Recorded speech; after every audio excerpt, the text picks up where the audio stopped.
वे ईश्वर की मंजूषा को ले आए और उसे उस तंबू में रख दिया जिसे दाऊद ने उसके लिए खड़ा कर दिया था।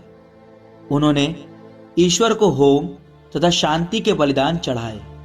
होम तथा शांति के बलिदान चढ़ाने के बाद दाऊद ने प्रभु के नाम पर लोगों को आशीर्वाद दिया। उसने सभी इस्राएली पुरुषों और स्त्रियों को एक एक रोटी, भुने हुए मांस का एक एक टुकड़ा और किशमिश की एक एक टिकिया दी। दाऊद ने प्रभु की मंजूषा की सेवा के लिए कुछ लेवियों को नियुक्त किया, जिससे वे प्रभु इस्राएल के ईश्वर का नाम लें, उसकी महिमा गाएं और उसकी स्तुति करें। आसाफ उनका प्रधान था।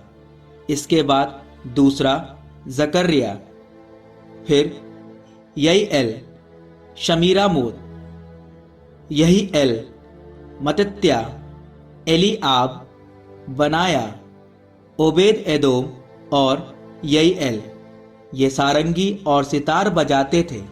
आसाफ झांझे बजाता था और याजक बनाया तथा यहजएल प्रभु के विधान की मंजूषा के सामने निरंतर तुरहियां बजाते थे।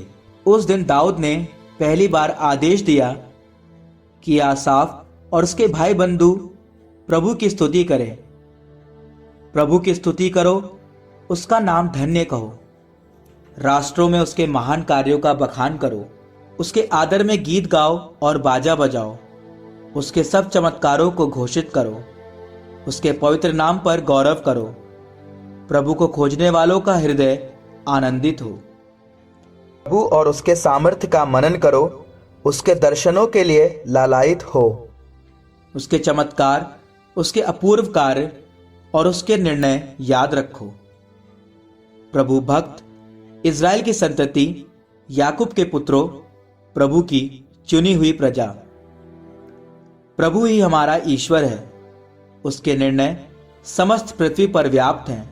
उसका विधान सदा स्मरण रखो।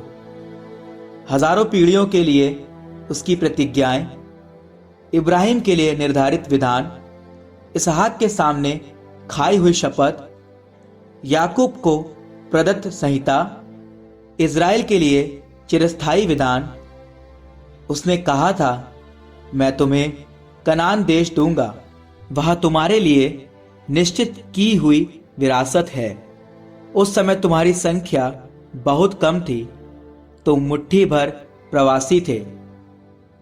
वे एक राष्ट्र से दूसरे राष्ट्र में, एक राज्य से दूसरे राज्य में भटकते फिरते थे। फिर भी प्रभु ने किसी को उन पर अत्याचार नहीं करने दिया। उसने उनके कारण राजाओं को डांटा, मेरे अभिषिक्तों पर हाथ नहीं लगाना, मेरे नबियों को कष्ट नहीं देना।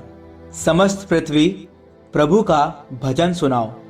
दिन प्रतिदिन उसका मुक्ति विधान घोषित करो। सभी राष्ट्रों में उसकी महिमा का बखान करो।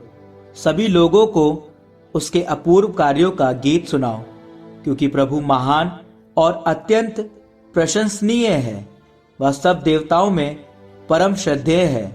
अन्य राष्ट्रों के सब देवता निस्सार हैं, किंतु प्रभु ने आकाश का निर्माण किया है। वह महिमामय और ऐश्वर्यशाली है। उसका निवास वैभवपूर्ण और भव्य है। पृथ्वी के सभी राष्ट्रों, प्रभु की महिमा और सामर्थ्य का बखान करो। उसके नाम की महिमा का गीत सुनाओ।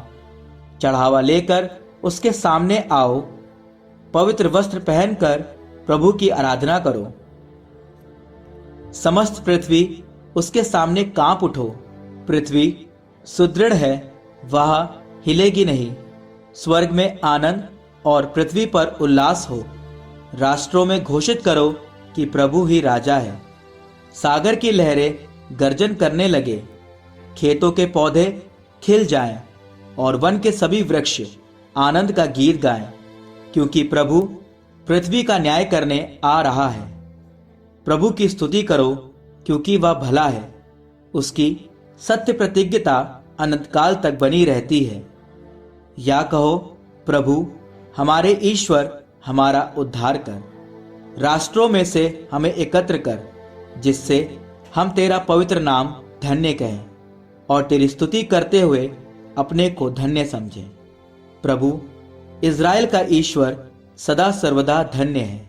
इस पर सब लोगों ने कहा, आमीन, और प्रभु की स्तुति करो। दाऊद ने वहां प्रभु के विधान की मंजूषा के सामने आसाफ और उसके भाई बंधुओं को नियुक्त किया, जिससे वे प्रतिदिन के कार्यक्रम के अनुसार मंजूषा के सामने निरंतर सेवा करते रहे।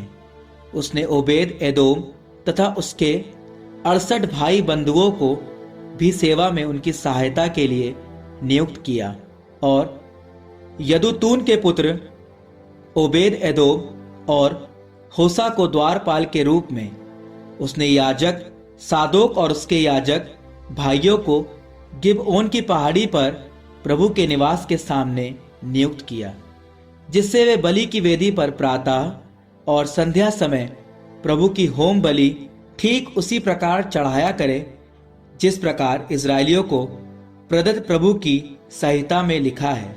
उनके साथ हेमान, यदुतून और अन्य लोग थे जो नाम लेकर चुने और नियुक्त किए गए, जिससे वे प्रभु की महिमा करें, क्योंकि उसकी सत्य प्रतिज्ञता अनंत काल तक बनी रहती है। हेमान और यदुतून के पास तुरहियां, झांझे और प्रभु के संगीत के वाद्य थे। यदुतून के पुत्र द्वारपाल थे। इसके बाद प्रत्येक व्यक्ति अपने अपने घर लौट गया, और दाऊद भी अपने कुटुंबियों को आशीर्वाद देने अपने घर गया।